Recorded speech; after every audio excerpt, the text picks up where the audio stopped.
Shalom. November மாத காலை தியானத்திற்கு உங்களை நாங்கள் அன்புடன் வரவேற்கிறோம். இந்த மாதம் முழுவதும் பரிசுத்த ஆவியானவரை பற்றி நாம் தியானிக்க இருக்கிறோம். ஆதியாகமம் முதல் வெளிப்படுத்தின விசேஷம் வரை பரிசுத்த ஆவியானவர் பல்வேறு பெயர்களில் அறியப்பட்டிருக்கிறார்.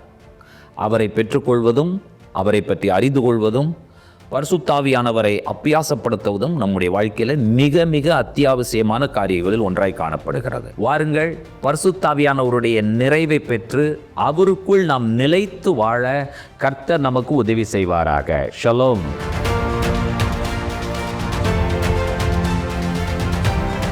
அவர்களெல்லாம் யூதர்கள், நாம் கிறிஸ்தவர்கள். யூதனை சொல்லுகிற குற்றச்சாட்டு என்ன தெரியுமா? அவனுக்கு இயேசு தெரியாது. அவர்களுக்கு ரட்சிப்பு என்கிறதான வார்த்தையே இயேசு என்கிறதான வார்த்தையில் தான் சொல்லப்பட்டிருக்கிறது. அந்தபடியே நாம் இரு திறத்தாரும், 2 பேரும் ஒரே ஆவியினாலே அவர் மூலமாய் இந்த பகை, அதாவது அந்த பிரிவினை, அந்த வேறுபாடு எதன் மூலமாக, யாரால் முறியடிக்கப்பட்டது என்று சொன்னால் கிறிஸ்துவின் மூலமாக, கிறிஸ்துவினுடைய சிலுவை மரணத்தின் மூலமாக மாற்றி அமைக்கப்பட்டது, முறியடிக்கப்பட்டது. ஆண்டவராய் இயேசு கிறிஸ்துவின் நாமத்தில் அன்பின் வாழ்த்துக்கள். கர்த்தருடைய பெரிதான கிருபையினால் இந்த நவம்பர் மாதம் முழுவதும் பரிசுத்த ஆவியானவரை குறித்து தியானிக்க ஆண்டவர் நமக்கு உதவி செய்தார். பிரியமான தேவனுடைய பிள்ளைகளே, யூதன், கிறிஸ்தவன் எப்பவுமே பார்த்தீங்கன்னு சொன்னால் ஒரு பிரிவு இருந்து கொண்டே இருக்கிறது. அவர்களெல்லாம் யூதர்கள், நாம் கிறிஸ்தவர்கள். நம்ம யூதனை சொல்லுகிற குற்றச்சாட்டு என்ன தெரியுமா? அவனுக்கு இயேசு தெரியாது. அவர்களுக்கு ரட்சிப்பு என்கிறதான வார்த்தையே இயேசு என்கிறதான வார்த்தையில் தான் சொல்லப்பட்டிருக்கிறது. பழைய ஏற்பாடு முழுவதும் எந்த இடத்திலெல்லாம் ரட்சிப்பு என்ற வார்த்தையை படிக்கிறீர்களோ அதற்கு பின்னால் உள்ள வார்த்தை ஜீசஸ், யெஷுவா. ஆகியனால அந்த விவாதத்திற்கு இன்றைக்கு நாம் செல்ல போவதில்லை.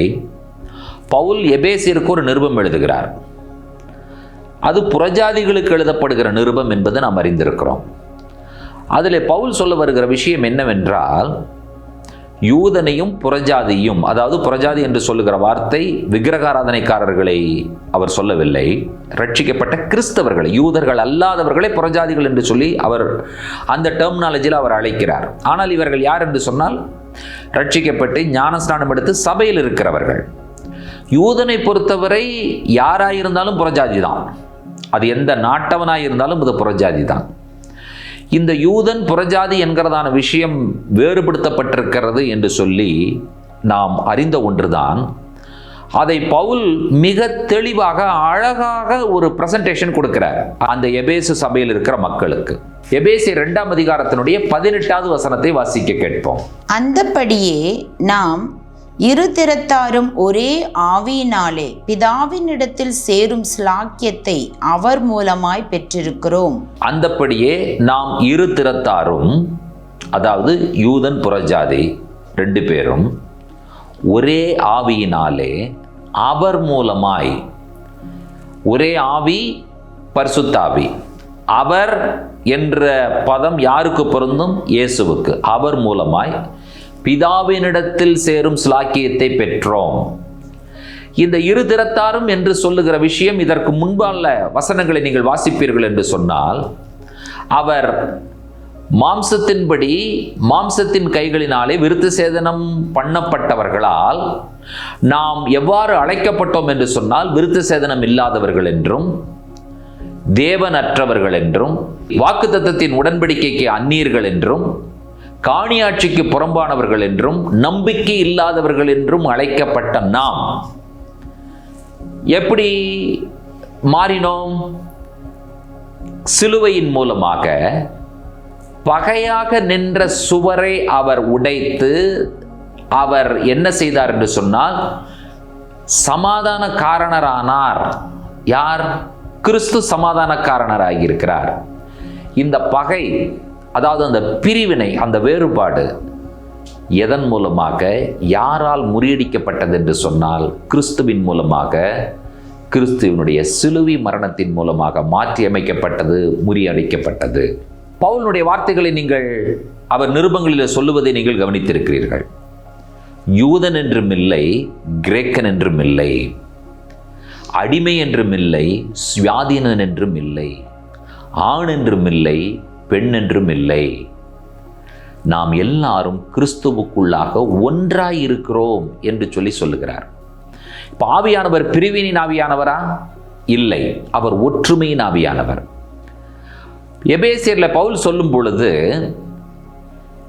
ஒரே ஞான ஸ்நானம், ஒரே கர்த்தர், ஒரே நம்பிக்கை, ஒரே விசுவாசம் என்று வகைப்படுத்துவதை நீங்கள் கவனிக்கிறீர்கள்.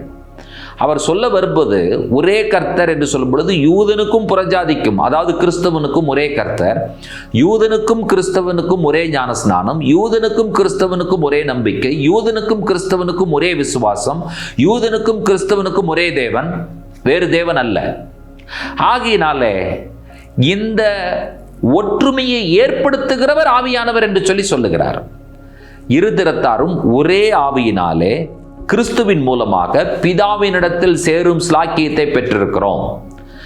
நாம் எப்படி, அதாவது நாம் என்று சொல்லுவதை விட முதலாவது யூதன் எப்படி பிதாவினிடத்தில் சேரும் ஸ்லாக்கியத்தை பெற்றானோ அதற்கு எள்ளளவும் குறையாமல் நீங்களும் நானும் பிதாவினிடத்தில் சேரும் ஸ்லாக்கியத்தை பெற்றோமே. அந்த ஸ்லாக்கியத்தை நமக்கு பெற்று தந்தது அந்த பிதாவினிடத்தில் நம்மை சேர்த்தினது. யூதனை சேர்த்தன அதே ஆவியானவர் தான் நம்மையும் பிதாவினிடத்தில் சேர்த்து இருக்கிறார் கிறிஸ்துவின் மூலமாக என்று சொல்லப்பட்டிருக்கிறது. பரிசுத்தாவியானவர் யார், அவர் என்ன செய்கிறார் என்கிற கேள்விக்கு பதில் என்ன? அவர் ஒற்றுமையின் ஆவியானவர். எல்லா மனிதர்களையும் வேறுபாடு வித்தியாசம் இல்லாமல், பாரபட்சம் இல்லாமல் பிதாவினிடத்தில் சேர்க்கக்கூடியவர் அந்த பரிசுத்தாவியானவர். இன்றைக்கு வரைக்கும் நம்ம என்ன நினைத்துக் கொண்டிருக்கிறோம் என்று சொன்னால், ஒரு கூட்டம் மேன்மையானவர்கள் என்று நினைத்துக் கொண்டிருக்கிறோம். இல்லை, வேறுபாடு இல்லை, வித்தியாசம் இல்லை, கர்த்தரிடத்தில் பாரபட்சம் இல்லை. ஆவியானவர் பாரபட்சம் இல்லாத ஆவியானவர். யூதனும் கிறிஸ்தவனும் ஒரே ஆவியை பெற்றிருக்கிறான். அந்த ஆவியானவர் யூதனுக்கு என்ன செய்கிறாரோ அதையே கிறிஸ்தவர்களாகி நமக்கும் செய்கிறவராய் இருக்கிறார் என்கிற சந்தோஷமான செய்தியை இந்த தியானங்களினுடைய முடிவிலே நான் உங்களுக்கு சொல்லிக்கொள்ள விரும்புகிறேன்.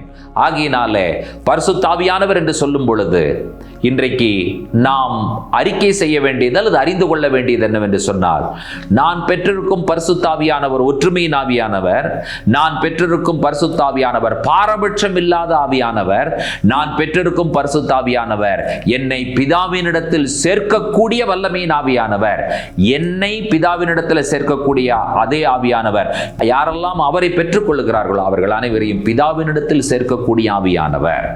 ஆகையினாலே யூதன் கிறிஸ்தவன் ரெண்டு பேரும் ஒரே ஆவியை பெற்றிருக்கிறோம் என்கிறதான சந்தோஷமான செய்தியோடு கூட பரிசுத்த ஆவியானவரை பற்றிய தியானங்களை நாங்கள் இன்றைக்கு நிறைவு செய்கிறோம். புதிய மாதம் புதிய தியானத்தோடு உங்களை சந்திக்க ஆசைப்படுகிறேன். வாருங்கள், இணைந்து நாம் பெற்றுக்கொண்ட பரிசுத்த ஆவியானவருக்காக நன்றி சொல்வோம். பரிசுத்தமுள்ள பிதாவே, இந்த மாதம் முழுவதும் பரிசுத்த ஆவியானவரை பற்றி தியானிக்க நீர் எங்களுக்கு கிருபை கொடுத்தீர். எங்களை வழிநடத்துகிற உண்மையுள்ள ஆவியானவர், எங்களை பிதாவினிடத்தில் சேர்க்கக்கூடிய ஆவியானவர், அவர் ஒற்றுமையின் ஆவியானவர். அவரில் பாரபட்சம் இல்லை, அவர் வேறுபாடு வித்தியாசம் பார்க்காதவர்.